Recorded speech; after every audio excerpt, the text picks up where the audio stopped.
Under a sky churning with an unnatural, rumbling darkness, Yonatan and Marguerite stand together in a vast, desolate field. The oppressive weight of the heavens seems to bear down upon them, signaling an imminent threat. Marguerite turns to him, her expression a mixture of shock and desperation. She calls out his name, Yona, her voice trembling as she insists that what he is about to attempt is impossible. In stark contrast to her fear, an innocent laugh escapes him. He is a boy laughing in the face of danger, while she's a girl who despairs before the pitch-black darkness that threatens to swallow everything. He raises his hand, a determined gesture meant to drive away the small demons confronting them and to shatter the injustice that mocks the girl at his side. With a final, forceful word, flam, he unleashes his power. A massive, intricate magical circle ignites on the ground beneath them, its ancient runes glowing with brilliant light as a torrent of energy gathers at its center. This strength was forged 5 years prior.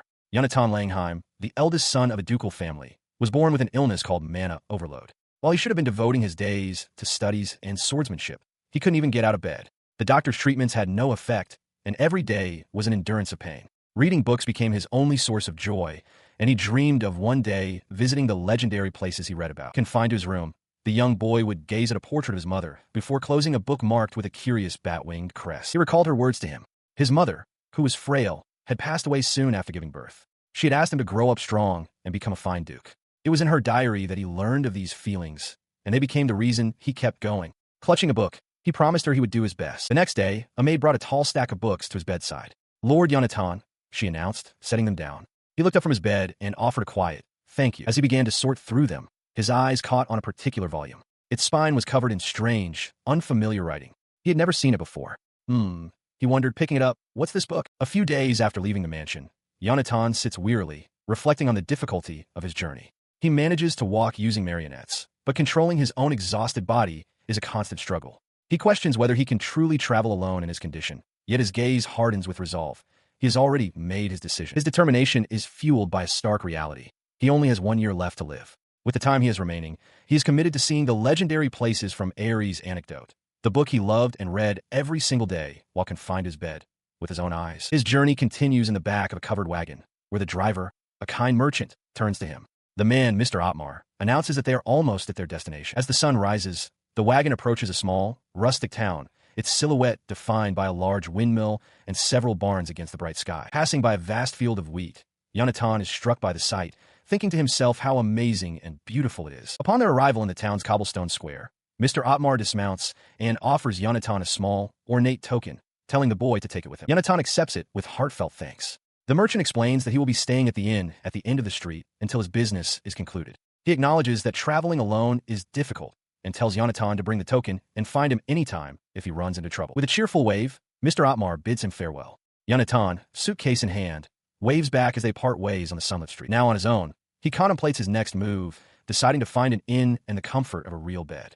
As he stands there, he becomes aware of how out of place he must look, a child in unfamiliar clothes, and wonders what he should do. Suddenly, a girl's voice cuts through his thoughts, demanding to know where he came from. Startled, Yonatan looks up to see a young lady with an imperious air. He begins to explain that he is traveling from Zartberg to visit relatives, but she interrupts, stating that she is the one asking the questions. He internally panics, wondering if she is a noble's daughter and worrying that his traveling alone will raise suspicion. She ignores her aide, Hans, who pleads for her to wait, as an older nobleman sighs at her meddling.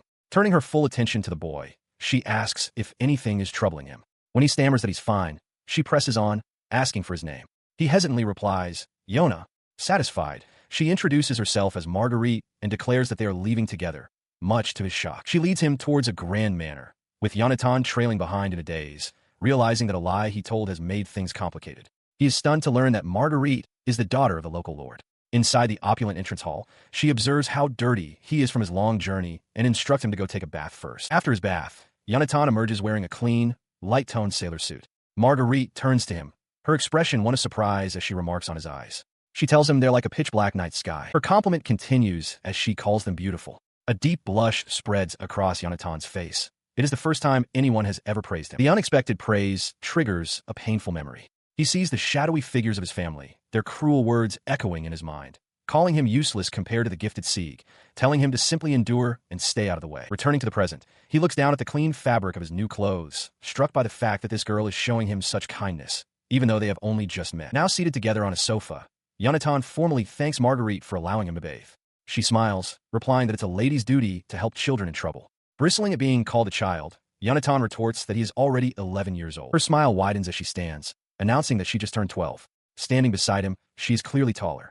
She asks what he thinks of that, but he can only protest that he should be the taller one. He looks to Hans, who seems to confirm that Marguerite has the height advantage. The nobleman from before, Count Hagenberg, confirms it. The young lady is indeed a little taller. Marguerite looks triumphant while Yonatan lets out a groan of frustration. The light-hearted dispute ends as a meal is presented. A table is set with a generous serving of roasted potatoes and a cream sauce, sliced bread, a bowl of soup, and a glass of what appears to be juice. He sat stiffly at the grand dining table, a lavish meal spread before him. Across from him, Marguerite smiled, urging him to eat plenty without holding back, jesting that it was necessary for him to grow taller. With a quiet hesitation, he simply agreed. As he looked at her, a question surfaced. He asked Lady Marguerite directly why she was extending such kindness to a complete stranger. She seemed momentarily flustered, waving off the question as if it didn't matter. With a composed smile, she explained that as a noble, it was only natural for her to show kindness to commoners. Yonatan quietly acknowledged her reasoning. Their meal was interrupted by the arrival of a distinguished man at the doorway. Observing the scene, he remarked on how lively the room was and inquired if they had a guest. Marguerite, startled, immediately recognized him as her father. The Count explained that he was feeling hungry himself, then turned his attention to the boy, asking for his name. Yonatan quickly rose to his feet, introducing himself as Yona and expressing his gratitude for their care. Marguerite, meanwhile, asked her father if he had finished with his work for the day. Her father took a seat, his gaze fixed on the boy. He acknowledged that Yona had traveled a long way entirely on his own, musing that it must have been a difficult journey. He then formally welcomed him to the Hagenberg household. Marguerite then gently inquired about his parents, to which Yona quietly replied that he had none. The Count followed up, asking how he managed to live in the imperial capital, but Yona hesitated, struggling for an answer. Sensing his discomfort, the Count reassured him, stating that he understood some things are difficult to discuss. Changing the subject, Marguerite brightly announced her plan to her father. The next morning, she would help Yona's search for his relative's house. With a knowing look, the Count agreed, saying he would assist them. With that settled, he rose from the table, announcing his return to work. He bid the two children to enjoy their meal, and Marguerite responded with an enthusiastic affirmation. As her father departed, Marguerite turned back to face Yonatan. A heavy silence fell between them, their gazes meeting across the table. He knew, with a sinking feeling, that the search was a lie. The next day arrived, and with it, the stark realization that there was no such thing as a relative's house to be found. As he walked through the town with Lady Marguerite and her aide, Hans, he felt a pang of guilt. They would never find a house, no matter how much they searched. His attention then shifted to the townspeople, whose strange, openly hostile gazes were fixed upon Marguerite. Suddenly, a stone flew through the air, landing sharply on the cobblestones just ahead of him. Hans instinctively moved to shield Marguerite as a young boy. Kurt was revealed as the culprit. His mother rushed forward, frantic, begging for forgiveness for her son's actions while Marguerite stared, shocked, demanding to know what he was doing. The boy, his face contorted with anger, simply roared for them to go home. Yonatan watched the scene unfold, silently questioning what could drive a child to commit such a reckless act against a noble. His question was answered as a crowd began to form around Marguerite, their simmering resentment boiling over. They shouted about the suffering they endured under the Lord's rule, accusing him of squeezing the poor folk dry until they could no longer survive. Seeing the situation escalate, Hans declared they must summon the guards at once. But Marguerite, turning to Yonatan with an apologetic look, decided it was best to go back for the day. She held up a hand, stopping Hans from calling for reinforcements. She turned and walked away, her shoulders slumped in defeat. Yonatan watched her go, quietly affirming her decision. Later, back at the manor, Count Hagenberg addressed the incident with Yonatan. He called for Hans and explained plainly that there were many people dissatisfied with his governance of the domain. Yonatan considered this. Such discontent was not uncommon, but he suspected Hans would not divulge the true details of the situation. Just then, Marguerite appeared, her expression earnest. She called his name and asked if she could have a word with him. She led him to a room filled with books on estate management. Her intent became clear to him. She wanted to help her father, even if just a little, by learning how to govern properly. Marguerite turned to address his earlier question, ready to explain the town's hostility. The reason, she stated plainly, was that her father had raised the taxes 3 months ago. She elaborated that the Hagenberg lands relied heavily on agriculture. Until that point, her father had always strived to keep taxes low so the people could live comfortably, but that policy had abruptly changed. As Yonatan processed this, murmuring the word merchants, Marguerite confirmed his suspicion. She added that merchants had begun gathering under her father's roof, as if for secret dealings, and that wasn't all. She confessed that when she asked her father about the heavy taxes and the merchants, he refused to answer, telling her she knew nothing of the domain's affairs. With a sad smile, she admitted this was why she was so kind to Yonatan, because he had asked about her world. Her voice grew softer as she admitted that she is constantly blamed by the townspeople for her family's actions. Because of this, she confessed she had been very lonely. Yonatan listened intently, his expression somber. He then looked her directly in the eyes and asked a pointed question. Did she still believe in the Count? Startled, Marguerite affirmed without hesitation that she did, insisting her father would never make the people suffer without a valid reason. She acknowledged that her feelings might just be the sentiment of a daughter, but she knew her father worked so hard for the townspeople that he barely slept. That was why she respected him so deeply. She then turned the question back to Yonatan, asking if he thought her father was a cruel lord. His response was simple and immediate. No, he elaborated, explaining that he couldn't truly know what kind of person the Count was, having only met him briefly. But, he declared, looking at Marguerite, he would believe anything she said. He was sure the Count must have his reasons. His unwavering trust was too much for her to bear. Overwhelmed with emotion, Marguerite's composure finally shattered, and she broke down into tears. As she struggled to contain her tears, Yonatan gently offered her a handkerchief. He pleaded with her not to cry, reassuring her that everything would be all right. She accepted the cloth, dabbing at her eyes. A wave of embarrassment washed over her. She found it humiliating to be comforted by someone younger than herself. He then looked at her with renewed purpose. He had a suggestion regarding the matter of her father and the town's troubles. They should investigate it together. His proposal caught her completely off guard. She could only stare back at him, wide-eyed and speechless with surprise. Marguerite looks up with wide, uncertain eyes, repeating the word back as a question. Investigate? He confirms her suspicion, explaining that since Hans is being tight-lipped, they must discover the reason for the heavy taxes themselves. Yonatan suggests two possible plans.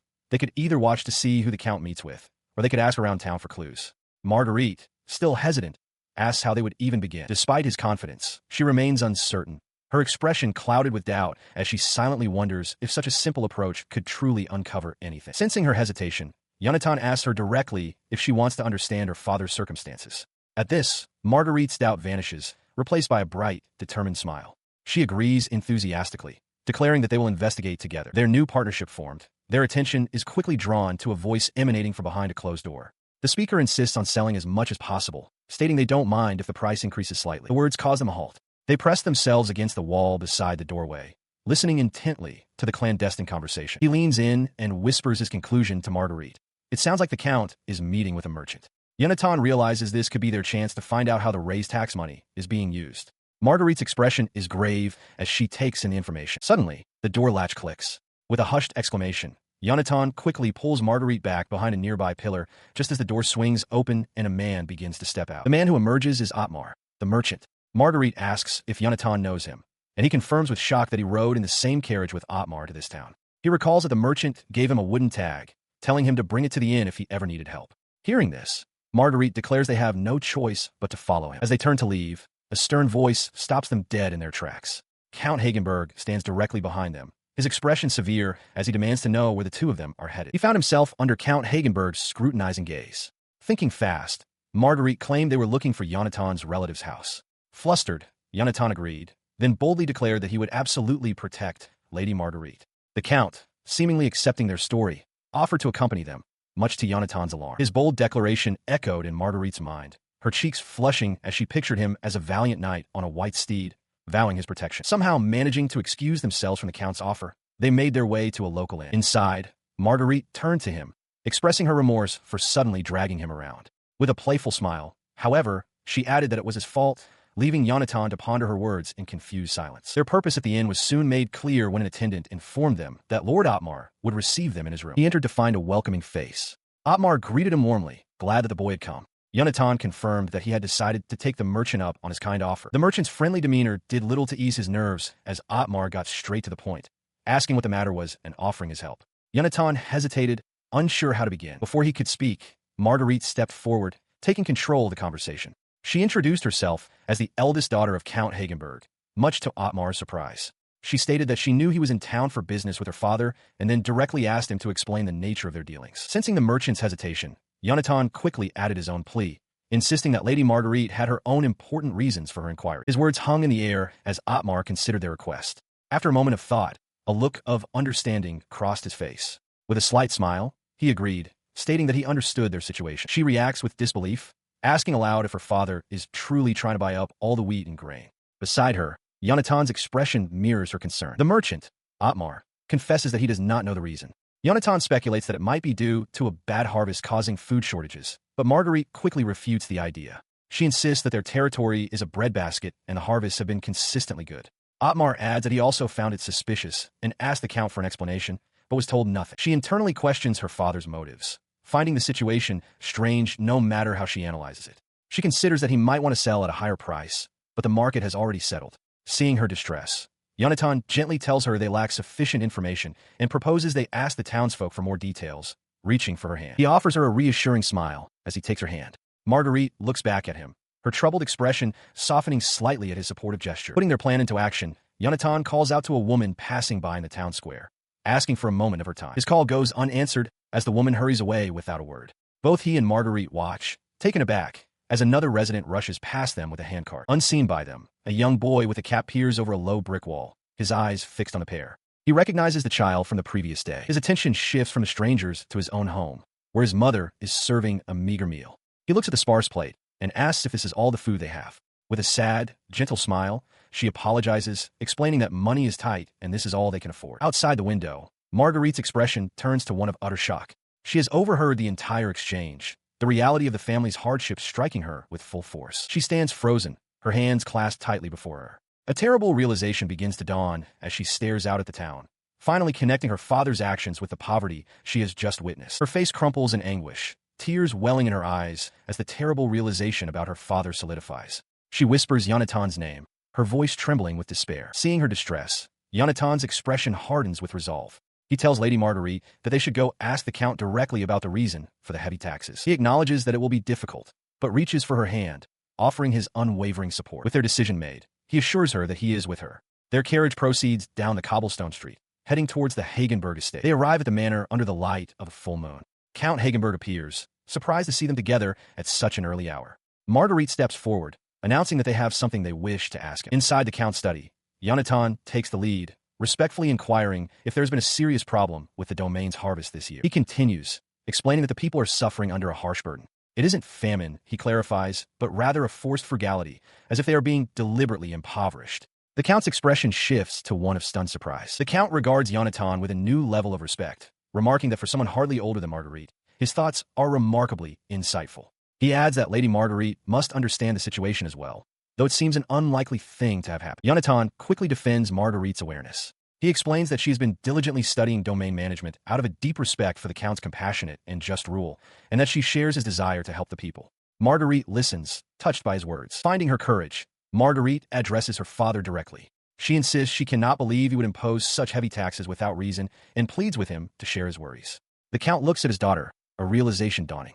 He admits he had still seen her as a child, but now understands his eyes were clouded. He begins to explain the complex situation, revealing that it all started in the neighboring Principality of Ubern. Last year's heavy rains had damaged their crops, causing the price of wheat and grain to rise. At the time, he remained calm, believing it wasn't severe enough to cause a food crisis and that his own lands would be unaffected. However, he continues, 3 months ago, reports arrived from the southeast that the water had dried up. Yonatan, processing this information, asks for the cause. The Count's reply is a single, grim word. Locusts. The word triggers a memory for him. He recalls reading the old records of the domain back when he was bedridden. An account from 80 years ago detailed a locust plague that followed a drought and the appearance of a small demon. He remembers the text describing how the insects, which usually act alone, can multiply explosively under the right conditions, swarming across continents and devouring every plant in their path. His detailed recollection startles the Count, who addresses him directly as Yona and demands to know who he truly is. Yonatan simply states that he is a commoner. Before the Count can press further, a sharp tapping sound from the nearby window interrupts them, turning all heads in its direction. A white carrier pigeon flies into the room, a message tied to its leg. Seeing the urgent messenger, Marguerite worriedly asks her father if something has happened. He takes the note from the pigeon and quickly reads its contents. His expression shifts to one of alarm as he processes the news, stating that it happened 3 days ago. The message confirms their worst fears. A swarm of locusts has descended near the border, and they are devouring everything in sight. Count Hagenberg reviews a report, his expression grim. He informs his daughter, Marguerite, that based on the distance, a swarm of locusts will likely reach their domain within a week, perhaps even sooner. He pats her head reassuringly, stating that he anticipated the crisis and purchased supplies from merchants. He is confident the Hagenberg domain itself will be spared. She looks away, her brow furrowed with concern. She reminds her father that their land is a breadbasket, supplying food to other territories. If Hagenberg's fields are destroyed, she argues, many people in those other lands will starve. As an aide quietly addresses him, the Count's face hardens, his gaze fixed and unyielding in the face of his daughter's plea. His attention is broken by Yonatan, who steps forward with a request. He asks to be taken to the border where the locusts are expected to arrive. The Count dismisses the idea, questioning what difference it could possibly make, as there is nothing they can do. Yonatan counters, insisting that if they leave immediately, they might reach the border before the swarm enters the domain. He vehemently rejects the Count's pessimism. He explains that there are ways to deal with the locusts, such as using slash-and-burn fields to hold them back or firing cannons to scare them and redirect their path. He asserts that he knows something about the creature's behavior. Bowing deeply, Yonatan pleads with the Count, his voice filled with urgency. He repeats that if they act now, they might still make it in time. Marguerite watches him, her expression a mixture of worry and hope. Inspired by his conviction, Marguerite kneels before her father. She begs to be allowed to go with Yonatan to help the people. The Count looks down, startled by his daughter's sudden and earnest appeal, while Yonatan looks on in surprise. Moved by their combined pleas, the Count finally relents. He agrees to their request and gives the order for them to head out immediately. 2 days later, a caravan of carriages and outriders thunders across the plains, kicking up clouds of dust as they race against time. Inside a carriage, Marguerite gazes out anxiously, asking if they will truly make it in time. Beside her, Yonatan, now wrapped in his cloak, looks at her with a steady gaze and assures her that everything will be fine. He gazed out at the darkening landscape, explaining his reasoning. Since locusts are diurnal, if they had already breached the territory, the southwestern sky would be completely black with them by now. As night was falling, he concluded they wouldn't appear until the following morning at the earliest. Turning from the window, his explanation finished, he faced Lady Marguerite, who regarded him with a wide-eyed, solemn expression. She gently took his hand in hers, her eyes closing as she spoke. She thanked him for caring so deeply about the people, but assured him that it was all right. Her eyes opened, now shining with resolve. She declared that protecting the land and its people was the duty of the Hagenberg family. With unwavering conviction, she promised to do everything in her power to ensure he could return to his relatives' home safely. He looked up at her, taken aback by the force of her words. A soft smile touched his lips as he gently held her hand. He told her it would be cruel to exclude him from the effort. She grew flustered at his implication, stammering that his participation was not what she had meant to prevent. His smile widened, full of warmth and determination. He stated plainly that he had already decided. He would fight the locusts together with her and the Count. Marguerite could only stare, momentarily speechless. From his seat nearby, Hans let out an amused sigh. He commented that while it was fine for them to be so fired up, he would appreciate it if Yonatan would rely on him a little as well. Yonatan chuckled in response as Marguerite looked toward Hans in surprise. Their conversation was set against the backdrop of their urgent travel. Outside, the horse-drawn carriage thundered across the plains, kicking up clouds of dust as it raced toward the border. Suddenly, inside the speeding carriage, Yonatan's expression shifted to one of sharp alarm. He felt a change in the air, a sudden shift in the current. The wind's direction had changed, a development he instantly recognized as a bad omen. He stares out the window, his eyes widening in alarm. He recognizes the approaching dark mass on the horizon for what it is, the swarm of locusts. His realization is confirmed as they stand in a field, the wind whipping around them. Marguerite expresses her disbelief, questioning how the swarm could have traveled so far, so quickly. He provides the grim answer. The wind has shifted, accelerating the locusts' advance. The swarm descends upon them with terrifying speed. In response to the rapidly approaching threat, Hans gives a decisive command. He orders the artillery line to fire upon the swarm, and the cannons erupt with smoke and flame. The barrage strikes the cloud of insects, but the soldiers can only watch in horror. One cries out in despair, realizing there are simply too many of them to stop. Amidst the chaos of the cannon fire, Marguerite observes the swarm's resilience. She realizes with dread that the insects are not even flinching. The defense is impossible. Her grim assessment echoes Yonatan's own thoughts. He knows that at this rate, the entire territory will be devoured. He desperately searches for another way, his gaze falling upon a book of ancient magic he has never used. The risk of failure is immense. As he weighs his options, images of the people he must protect flash through his mind. Marguerite, her father, and the innocent townspeople whose lives are now in peril. Bolstered by these thoughts, his resolve hardens. He declares that despite the danger, he has no choice but to risk it.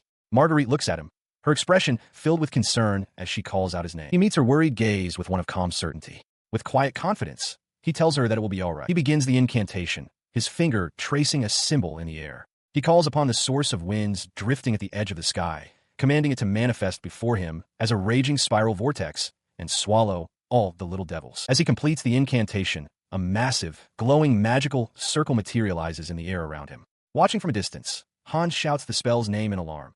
Stone. The spell takes full effect, creating a colossal, dark vortex in the sky that begins to pull in the locust swarm with a deafening roar. Count Hagenberg and his men can only watch in disbelief, questioning what they are seeing as the insects are sucked into the swirling abyss. But his work is not finished. At the heart of the maelstrom, Yonatan begins a second incantation.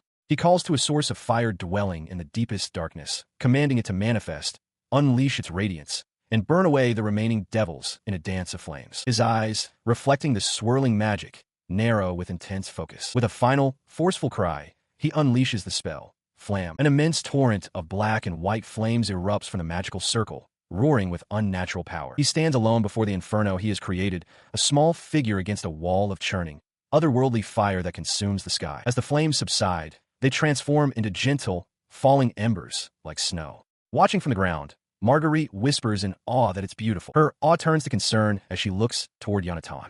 He stands in the field, his body beginning to fade, becoming transparent as if he were a ghost. She calls out his name, her voice filled with worry. As his form flickered on the verge of disappearing, Marguerite's composure finally broke. Tears streamed down her face, her expression a portrait of terror and grief as she watched the impossible happen. But then, the swirling vortex of magic and insects dissipated. The oppressive darkness vanished, revealing streaks of brilliant blue sky for the first time. Beneath this newly cleared sky, Yonatan stood once more, his form solid and whole again. He and Marguerite were alone in the vast, silent field of wheat, the immediate danger seemingly past. Their quiet relief was echoed by the townspeople nearby. Cheers erupted as they looked towards the heavens, shouting in amazement that the locusts were gone and the blue sky was showing. Amidst the celebration, however, Hans began to walk away from the jubilant crowd. He stopped short, a look of stunned disbelief crossing his face. Something had caught his attention, a sudden movement that cut through the noise of the crowd. It was Yonatan. The immense strain of the ancient magic finally took its toll, and his body gave out. He fell backward, collapsing into the tall stalks of wheat, his arms outstretched. Lying on the ground, surrounded by the saved harvest, he looked up at the sky. A wave of profound exhaustion and relief washed over him as he whispered a quiet confirmation of their victory. We did it. Yonatan lay sprawled amidst the scorched remains of the locust swarm, his body spent from the immense power he had just unleashed. He stared up at the clear sky, the silence of the field a stark contrast to the chaos from moments before. A voice cut through his exhaustion as Marguerite rushed to his side, calling his name with overwhelming relief. She expressed her immense thankfulness that he was safe. She was soon joined by the young boy he had saved. Marguerite, holding Yonatan, marveled at his ability to use magic, exclaiming how incredible it was that he had burned all the locusts to ashes. Yonatan, slightly embarrassed, could only manage a weak chuckle. Moments later, Count Hagenberg approached with his retinue. He formally addressed Yonatan, expressing his profound gratitude and declaring that, thanks to him, the entire Hagenberg domain had been saved. To underscore his words, the Count knelt before the seated boy, a gesture of the highest respect that left Yonatan momentarily speechless. With Marguerite and her father smiling warmly, Yonatan, overwhelmed by their sincerity, clasped his hands and offered his own heartfelt thanks in return. In a nearby town, the relief effort was in full swing. Supplies were being distributed from a large wagon as the townspeople, including the 2 children Yonatan had rescued, began to recover from the disaster. Inside one of the makeshift shelters, the children were now safe and being fed. The boy ate with gusto while the girl and her mother looked on, a sense of peace settling over them as a guard stood watch by the window. Meanwhile, back at the Hagenberg estate, the Count was already organizing further aid. He instructed his aide, Hans, to contact Otmar Trading and have all purchased food supplies immediately redirected to the disaster-stricken areas. He listens as his daughter, Marguerite, earnestly pleads to help with the relief efforts, insisting it is no burden and that she is happy to work for the people of the domain. The Count gently dismisses her offer, telling her there is no need to push herself. Beside them, Yonatan observes the exchange in silence. As Marguerite closes her eyes with a serene, contented smile, Yonatan watches her, his own expression thoughtful and distant.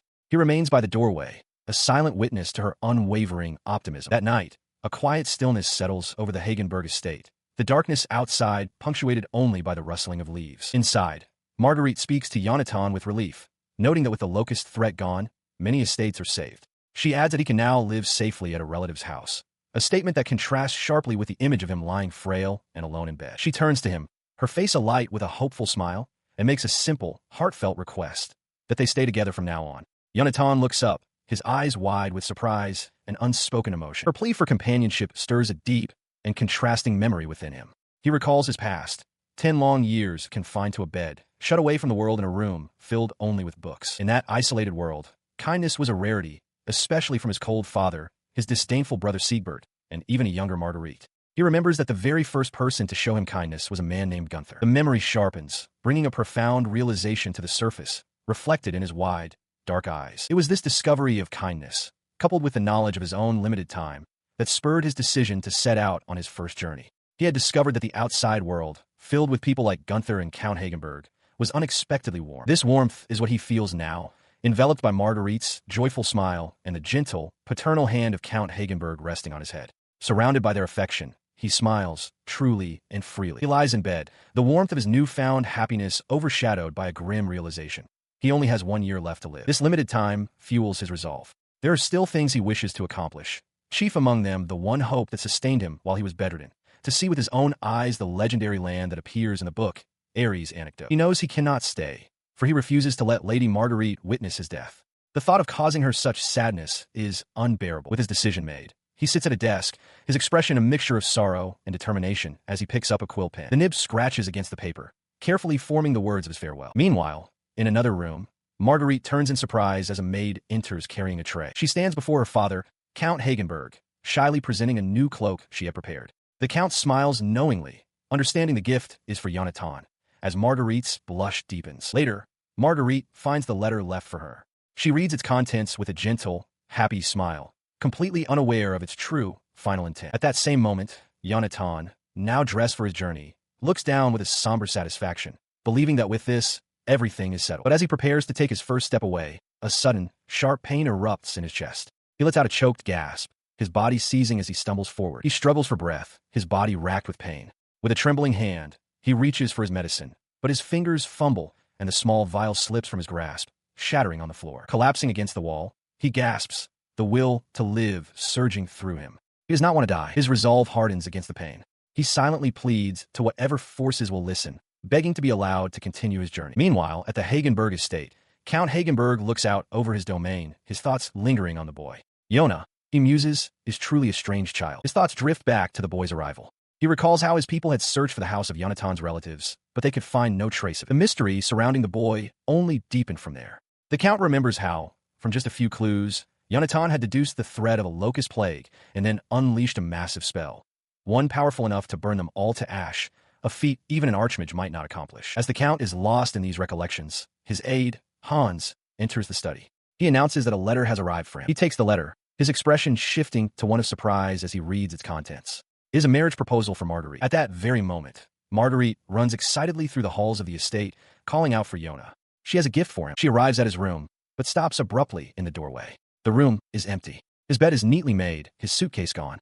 Yonatan has left, but her discovery came too late.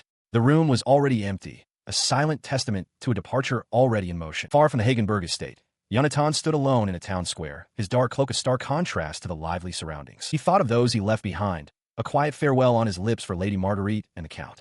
He wished them well, a bittersweet smile gracing his features as he turned to face his new path. His journey continued, leaving the town behind for the open country roads, traveling by wagon through fields of grain. 2 weeks passed. The journey had brought him to the edge of a dense forest. He learned that beyond this would lay the kingdom of Benedia, a coastal land. The thought of seeing the sea for the first time filled him with a quiet excitement, and he decided to proceed on foot. As he ventured deeper, he was suddenly stopped by a sharp shout. He turned to find a young man with light, wavy hair glaring at him, his hand gripping the bow of Yonatan's cloak. The stranger's face was a mask of fury as he snarled a menacing question.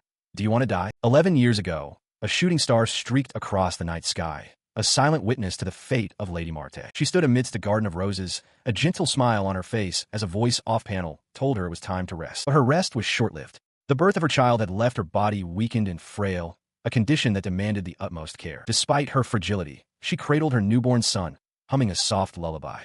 A sudden, sharp cough betrayed the weakness within her, even as her husband, the Duke, watched from a distance. Her strength failing, she reached out, her hands trembling as she clasped her husband's.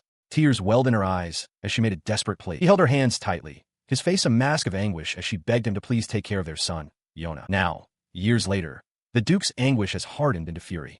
He slams his fist down, demanding to know if that fool has been found. He questions what dissatisfaction could have possibly driven Yonatan away, recounting how he provided everything for the boy, even a master physician from the imperial capital when he was bedridden. His thoughts drift back to the promise he made to Marte, the vow to raise their son.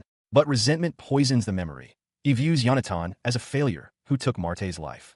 His cold gaze falls upon her gravestone as a woman's voice calls out to him. She advises him to stop worrying about that child and focus instead on Sieg, now the officially designated heir. It is time, she insists, to begin thinking about marriage arrangements. The Duke concedes her point, acknowledging the importance of marriage alliances for raising the family standing. Hiding her expression behind an ornate fan, She asks if he has anyone suitable in mind. In the Hagenberg estate, Count Hagenberg knocks and enters his daughter's room. He finds Marguerite sitting pensively by her bed and gently asks how she is feeling. Before she can answer, he continues with a somber tone, revealing that he sent messengers and searched the entire territory, but ultimately could find no trace of Yona's whereabouts.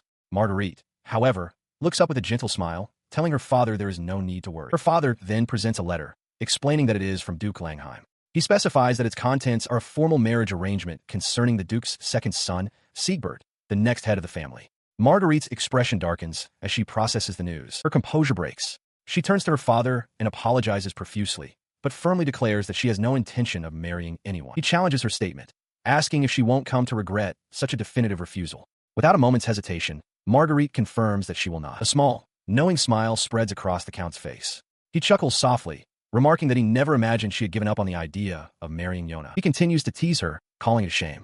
He admits that while Yona may be a commoner, he had always believed there was no man more suitable for her. Utterly flustered, Marguerite cries out for her father to stop, her face flushing red. Gathering her courage, she finally confesses her true desire. She wants to marry Yona.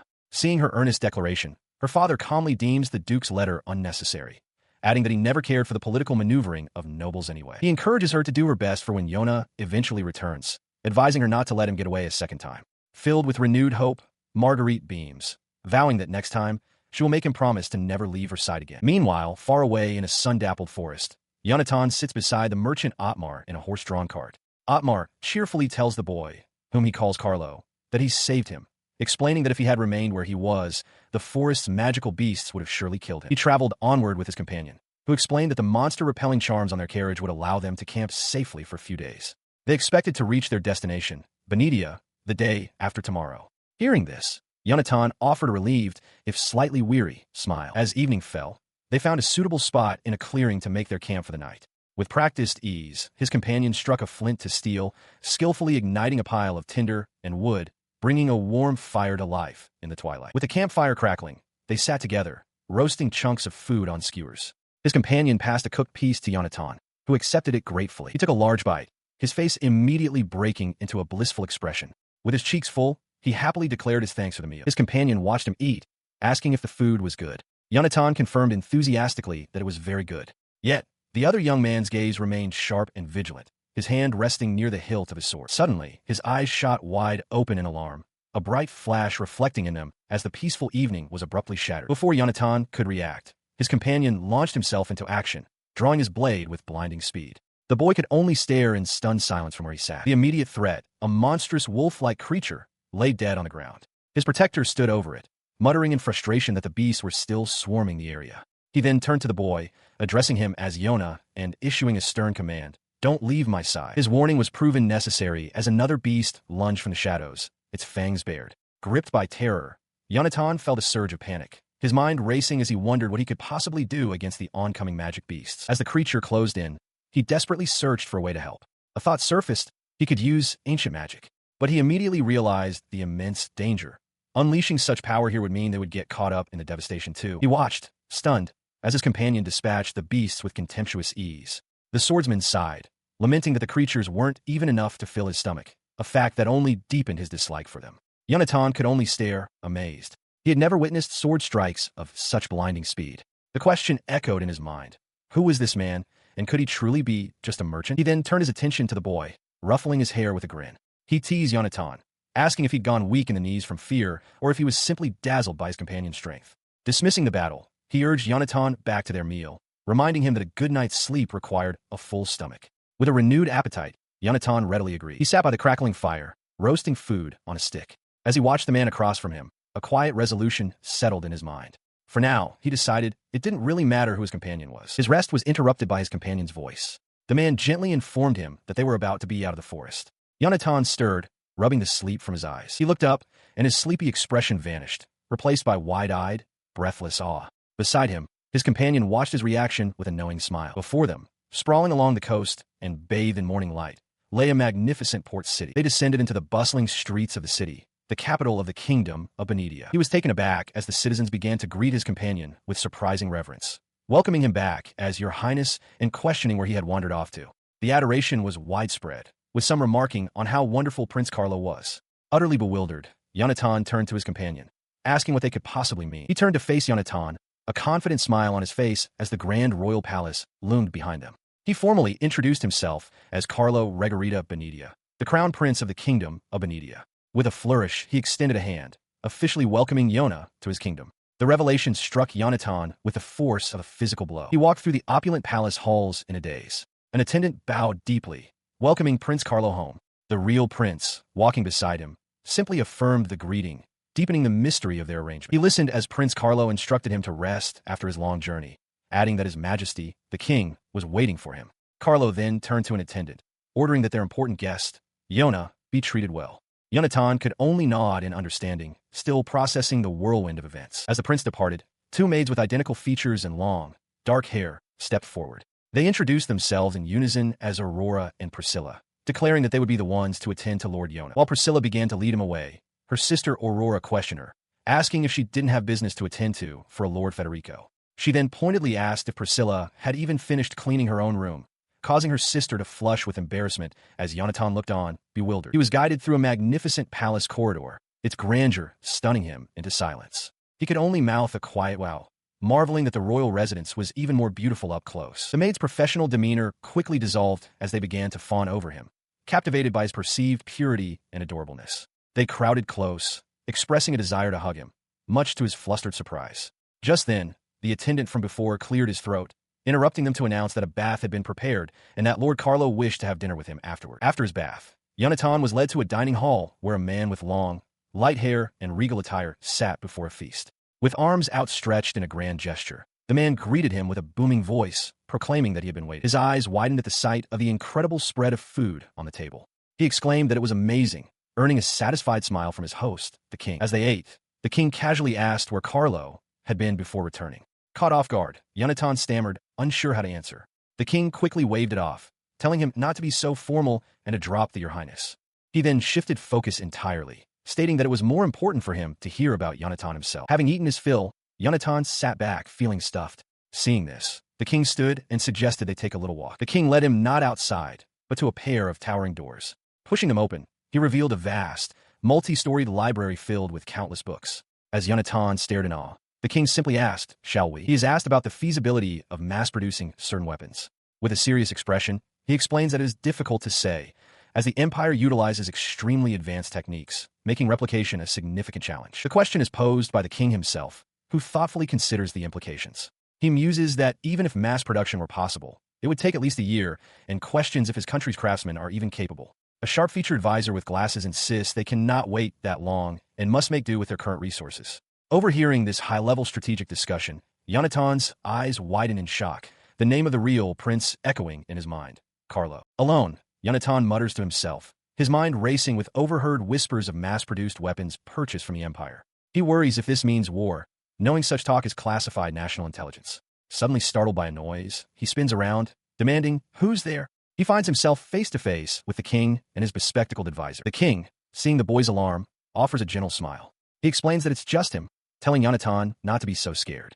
He admits that for a moment, he thought Yonatan was some kind of spy. His apprehension eased, Yonatan turns to lead the way, promising to show the king something cool that's located inside. The king follows, his expression now unreadable. Within the room, one of the twin maids and the king's advisor stand watch over a massive object hidden beneath a heavy tarp. The shape suggests a powerful weapon on wheels. As the covering is pulled away, Yonatan stares in shock at a magic tool cannon. "No way." He breathes, turning to the king in horror and asking if he truly intends to start a war. The king, unfazed, simply compliments Yonatan's keen eye and states that they will use this weapon to defeat that thing. He processes the grim implication, concluding that it must be war after all. Noticing the boy's somber expression, the king calls out to him. Placing a reassuring hand on Yonatan's head, he tells him to relax and not make such a serious face. He dismisses the idea of war as a joke, insisting they are not starting one. Yonatan asks what then they are fighting with the cannon. The king's demeanor shifts, becoming deadly serious. He reveals their target is the guardian god of the Central Sea, a figure from legend. When Yonatan questions why they would attack a guardian, the king's face twists with fury. He declares that the creature was never a guardian god. It is their enemy. The king begins to explain, recounting how the demon first appeared half a year ago, on what was otherwise a calm, moonlit night at sea. He continues, describing how a fishing boat returning to port was attacked and capsized by a mysterious monster. Survivors claimed it was a gigantic sea serpent, leading some to believe it was the wrath of the guardian god. As the attacks persisted, he could no longer stand by, and so formed a naval unit to head to the affected waters and investigate the truth. He begins to recount the memory, a harrowing scene at sea where a colossal, horned sea serpent rose from the depths, dwarfing the fleet of ships. As sailors screamed for retreat, the king and his advisor could only watch in horror. The creature wasted no time, unleashing a devastating blast of water that tore through the ocean's surface, splintering wood and sending debris flying. Thrown into the churning waves, he struggled to stay afloat amidst the wreckage, his face a mask of terror and disbelief as the monster's tail thrashed nearby. His expression hardens as he concludes the memory. He explains that it was in that moment, surrounded by chaos and loss, that he swore an oath to kill the guardian god and avenge his fallen comrades. His story hangs in the air, leaving Yonatan speechless. The king's hand rests on the weapon, which he identifies as a cannon, the most powerful of all imperial magic devices. Yonatan can scarcely believe it. He finds his voice, pointing out that imperial magic devices are military secrets, never to be shared with other countries. He asks how the king could possibly have obtained one. The king replies confidently that with this weapon, they should be able to defeat the monster. He elaborates, admitting that when he first asked the Empire to provide the weapon directly, they did not take him seriously at all. He explains that the magic device was made by a specific noble who hid its manufacture from the Empire, making it a black market item. This noble secretly diverted one to him, though he charged an exorbitant price. Yonatan listens intently, wondering who would dare to do such a thing. The king provides the name, and the answer shatters Yonatan's world. It was the Duke of Langheim. The revelation strikes the boy with the force of a physical blow, his eyes wide with shock and disbelief. He stares, unable to process the information, as the king confirms that he has now told him everything.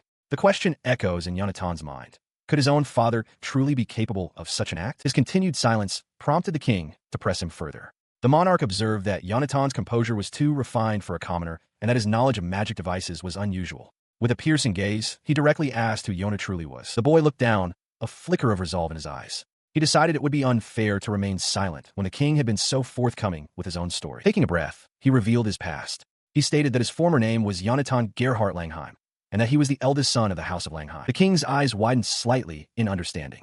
He let out a soft laugh, remarking that it was no wonder the boy knew so much. The pieces of the puzzle were finally clicking into place. He then questioned why Yonatan was hiding his noble status. With a sad smile, Yonatan explained that he had already left the Langheim family and had even discarded the name entirely. Now, he was simply Yona. The king listened to this declaration with a focused, serious expression, absorbing the weight of the boy's decision. His gravity then shifted to a relaxed smile. He apologized for doubting him, admitting that he had genuinely suspected Yona might be an imperial agent. From nearby, the king's bespectacled advisor interjected, his voice filled with disbelief. He asked His Highness if he was truly going to take the words of a mere child so seriously. Before the advisor could continue, the twin maids, Priscilla and Aurora, appeared at his side. With stern expressions, they demanded he withdraw that statement, asserting that Lord Yona was not just a child. Yonatan stammered in surprise at their fierce defense. The king chuckled, remarking that Yona was sure to be popular with girls when he grew up. The maids immediately corrected him, stating in unison that, with all due respect to Prince Carlo, Lord Yona was already extremely popular. 2 days later, their ship was sailing across the open sea. He stands at the ship's railing, his eyes wide with wonder. It is his first time on a ship, and the vastness of the sea is breathtaking. Prince Carlo, standing beside him, smiles at his reaction and asks if it's amazing. Yonatan can only agree enthusiastically. The leisurely moment is interrupted when an officer informs Prince Carlo that it is time. With a newly serious expression, Carlo hefts a large buoy and tosses it overboard, where it splashes into the water. Following his action, a command rings out to turn the ship hard to port. The vessel lurches, carving a sharp arc through the water and creating a swirling wake. The reason for the maneuver becomes clear as a massive, ornate cannon is swiveled into position on the deck, operated by a focused woman in uniform. Prince Carlo takes command, ordering the crew to target the buoy, now 100 meters ahead. He declares with conviction that this weapon, the Judgment Fire, can definitely bring down the Guardian God. With the target locked, the order is given. A blinding sphere of energy erupts from the cannon's muzzle, streaking across the water with immense force. The display of power is overwhelming. Yonatan clutches his head, stunned, while Prince Carlo looks on, amazed. The crew erupts in cheers, and Carlo rallies them, proclaiming that with the Judgment Fire, they will finish off the Guardian God and avenge their fallen comrades. Amidst the celebration, Yonatan quietly voices his doubt, stating that it's impossible. He explains that a Guardian God is not the same as an ordinary magic beast. He continues his assessment, acknowledging the magic device's incredible power. However, he realizes it was ultimately made to attack humans and fortifications. Using it against the Guardian God is simply unrealistic. His quiet concerns are lost in the fervor of the crew. They continue to cheer, convinced that with this weapon, they can achieve victory and avenge their losses. Yonatan, however, watches them with a somber, knowing expression. He walks beside Prince Carlo along the ship's gangplank, his gaze fixed on the ground.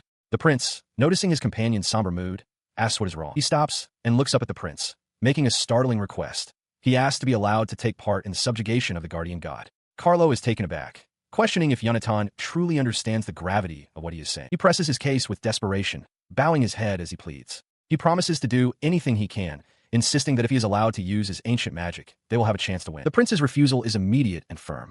He states unequivocally that he will not send a child into a death zone. At his words, Yonatan's hopeful expression falters. Their discussion is interrupted upon their arrival at the palace. An attendant welcomes Prince Carlo, confirming the successful test firing and relaying that His Majesty the King requests a report.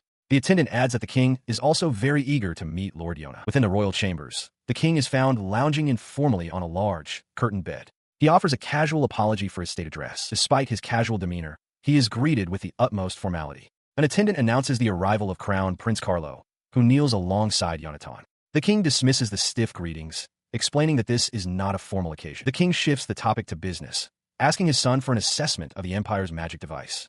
Prince Carlo, now on his feet and brimming with confidence, exclaims that the weapon's power exceeded all his expectations. He declares with fiery determination that this time, the guardian god will not survive. His son's youthful zeal is met with a sobering dose of reality. The king reminds Carlo that the true battle is yet to come and warns him not to lower his guard. Having received the report, he dismisses the prince, instructing him to wait by the door. Before leaving, Carlo tells Yonatan to call for him, if needed. With the prince dismissed, the king's attention turns solely to Yonatan. He reassures the boy, telling him not to be nervous. The king explains that his only reason for summoning him was to meet the person to whom his son has grown so attached. The king looked down at him, his expression serious. He explained that he was counting on Yonatan to look after Prince Carlo from now on. While the prince possessed a flexible mind and courage, he also had a tendency to get carried away. The king clarified his request. He was not asking Yonatan to serve his son, but simply to remain his friend. His Majesty added that he had enjoyed their conversation, a welcome change after listening to Carlo's pointless chatter. In response to the king's heartfelt request, Yonatan simply agreed. As he walked away with Prince Carlo, the prince spoke quietly. He stated, as if it were an obvious fact, that Yonatan must have noticed his father, the king, did not have much time left. He continued, his voice filled with a newfound resolve. He declared his intention to protect the country his father loves, and to do so, he would take down the guardian god himself. This, he explained, was so he could finally put his father's mind at ease. Later that night, as the moon shone over the estate, Yonatan stood alone on a balcony, lost in thought. In another room, Prince Carlo's expression was hardened with resolve as he swore to avenge his fallen comrades. Suddenly, his illness flared. Yonatan crumpled to the floor, a sharp gasp escaping his lips. A dark thought echoed in his mind, calling him a fool for giving up his journey, for not staying with the girl. He fought against the pain, desperately reaching for the medicine he needed to survive. A disembodied voice echoes in Yonatan's fading consciousness, asking if he is going to give up. He struggles to remain upright, his hand reaching for a nearby wall socket before he loses his strength.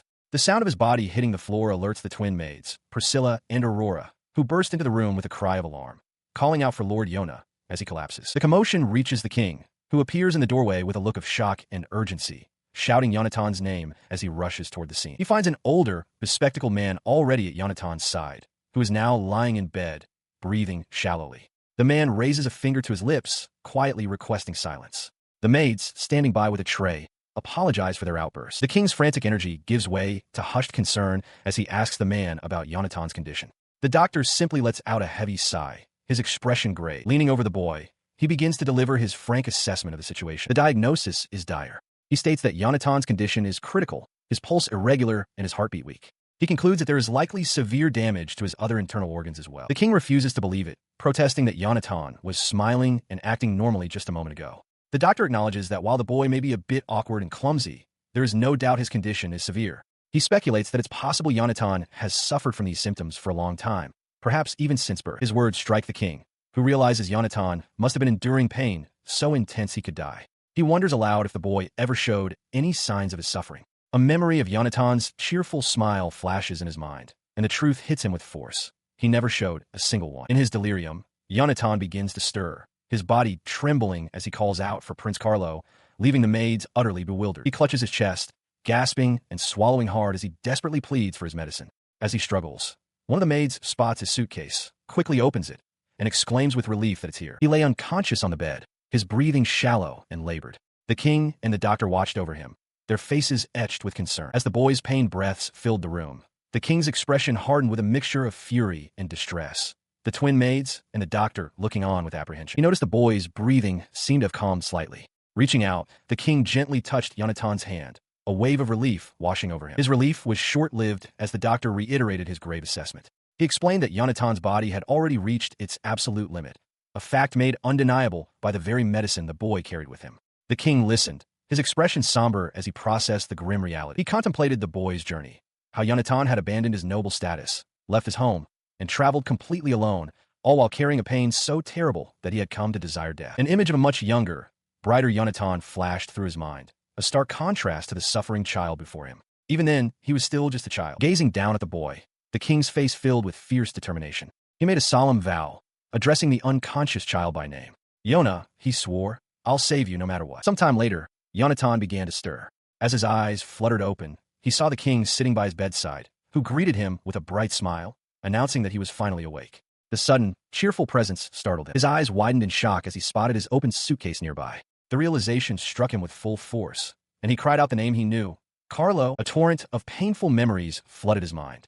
He realized that Carlo and the others had found out about his illness. Voices from his past echoed in his thoughts, calling him a failure and a burden. Overwhelmed by the desire not to trouble anyone, he resolved to leave at once. He struggles to leave, but the maids, Aurora and Priscilla, hold him firmly in place.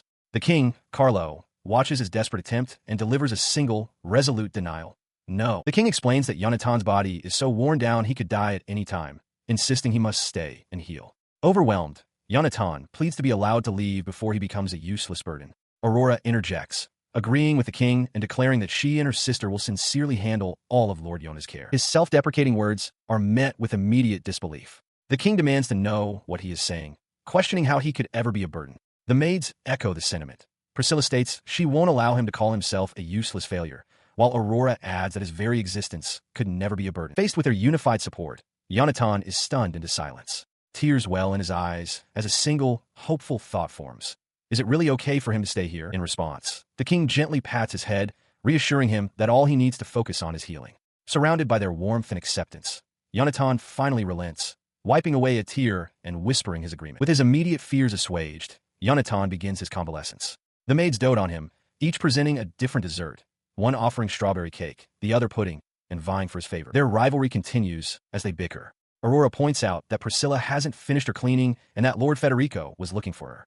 Priscilla retorts that her business with the young lord is already finished. Their argument is cut short by the king's boisterous arrival. He bursts in with a wide smile, calling out to Yona and asking how he's feeling, startling everyone in the room. As the maids try to quiet him, the scene shifts to a memory of a brighter time. A much healthier Yonatan, dressed in simple robes, greets Carlo with a cheerful smile. In this past moment, the crown prince had something important to report. He points directly at Yonatan, his expression one of grave determination. The day to set out and subjugate the guardian god, he declares, has been decided. It is in 3 days. He smiles, full of confidence, and makes a promise. At the latest in 5 days, he will let Yonatan see the guardian god's corpse, telling him to look forward to it. Yonatan considers this. He knows the subjugation will be difficult, but he believes his ancient magic might give him a chance to win. However, he is also certain that Carlo, knowing his frail condition, would never allow him to join the expedition. A new resolve forms in his mind. 3 days later, the twin maids, Priscilla and Aurora, attend to Yonatan. One presents a slice of cake, asking how he finds it, while the other insists that the macarons she brought would better suit his taste. He takes a bite and exclaims that it's incredibly delicious, bringing smiles to the maids' faces. Internally, however, he realizes their constant presence is a form of surveillance, meant to ensure he doesn't leave. He asks if it's truly all right for them to be away from their other duties. One of the maids thanks him for his concern, explaining that they have been granted permission to remain by his side. She adds that if he were to leave, it would render them unfit for their roles. Despite their dedicated care, Yonatan feels a pang of guilt. He stands within a glowing magic circle, holding a thin rod, and whispers an apology. His decision has been made. The spell takes effect. The maids suddenly feel an overwhelming sleepiness and collapse, unconscious.